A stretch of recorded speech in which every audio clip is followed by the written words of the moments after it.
Hello and welcome to Tech24 with me, Annelise Borges. Coming up, a giant on the rise.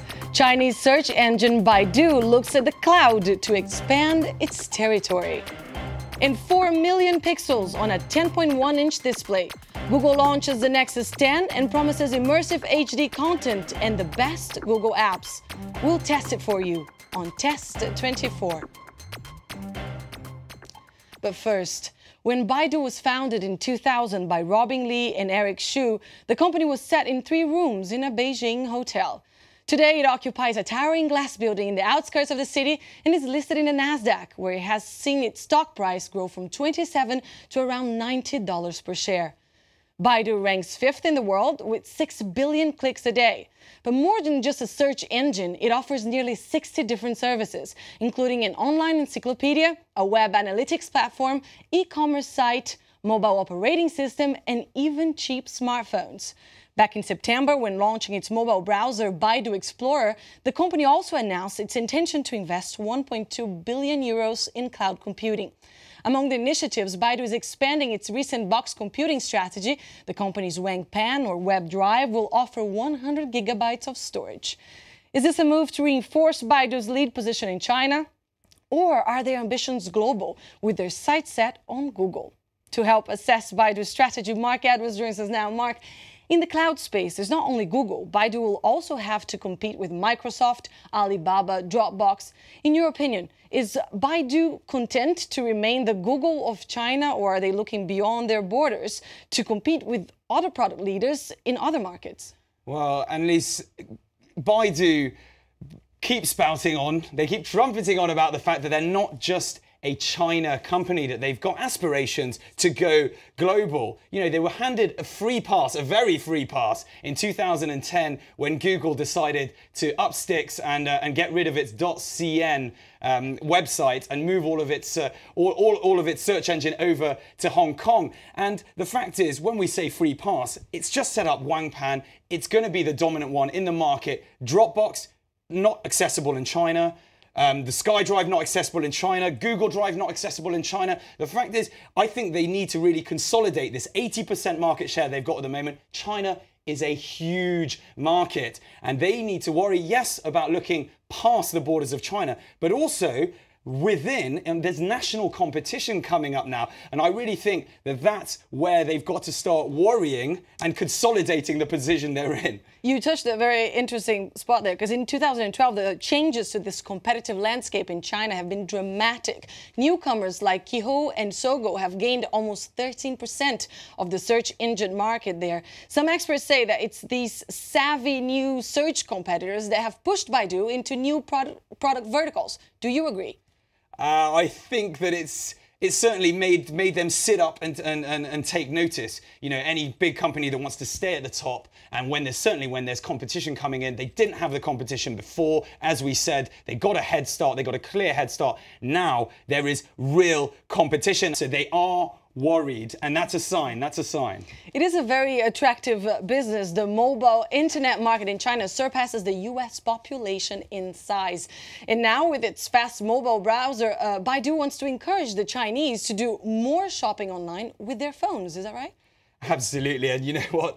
They're really right about this. It's the future. They see it as the future. We look at some couple of numbers coming up. China spent $150 billion last year on online shopping, which is incredible, especially as that's a 73% increase from the year before. Wow. So we are talking, you know, where these numbers are going to keep going up, up, up. And the fact is, it's a funny thing. When you next go to China, you'll probably be quite keen to pick yourself up a very cheap Louis Vuitton bag, hit the shops, get yourself some Chanel stuff. Oh, I'm not saying anything about how you do your shopping, but Westerners tend to hit China and want to find that. Chinese people really don't. What they're looking for is things that aren't fake. And yeah, it's quite a surprise for many people, but that's what they're doing. So the market that I believe, and I think that this is, Baidu's also seeing it, is a luxury goods market. At the moment, it's only about 3% of online sales, but we've got big luxury goods companies are directly, they're concerned, they're looking straight at the consumers and trying to bring them in. And I think that's where the future is going to be potentially for Baidu. And now returning to its core business of search,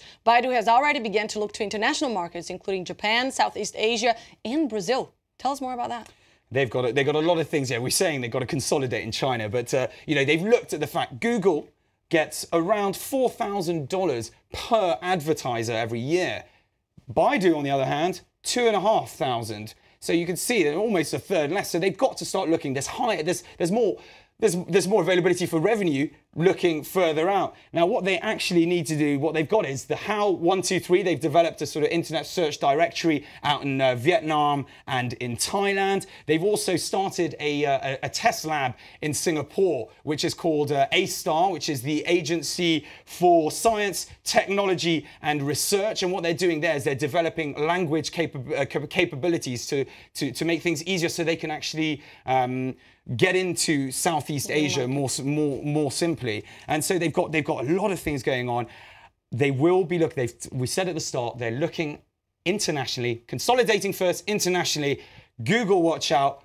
Microsoft, watch out. Baidu's coming. All right, thanks for that, Mark. We'll move on now because it's time for Test 24.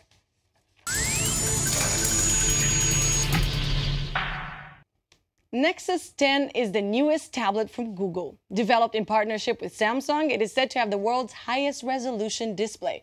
Stuffing 4 million pixels into a handheld device means that text is sharper, movies are more vivid, and photos come to life in stunning detail.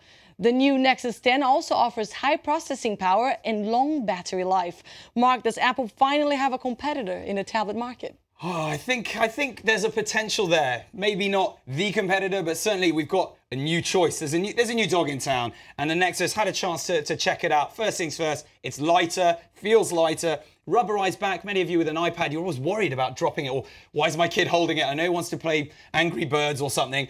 Drop it on the floor, done. So it feels safer. Now, the other thing, as you mentioned, the screen. It's beautiful. And it's very large. Let me just go into it. We can see, if we've got a movie that's just loading up, that it essentially has a lot less of a wide, of the kind of black banners that you can see on iPad when you're watching a movie. Now, this one here, you can see it's very clear. It's perfect for watching films, particularly for watching things in widescreen format. So very good for you if you're traveling on a train, that sort of thing. Battery life, not as good as the iPad, but sound quality, absolutely fantastic. Speakers all around. It's not just the one speaker, which the iPad has. Speakers all around. Yeah, it changes, huh? It changes. That kind of the sound element really changes. And there are quite a few surprises in the content side too.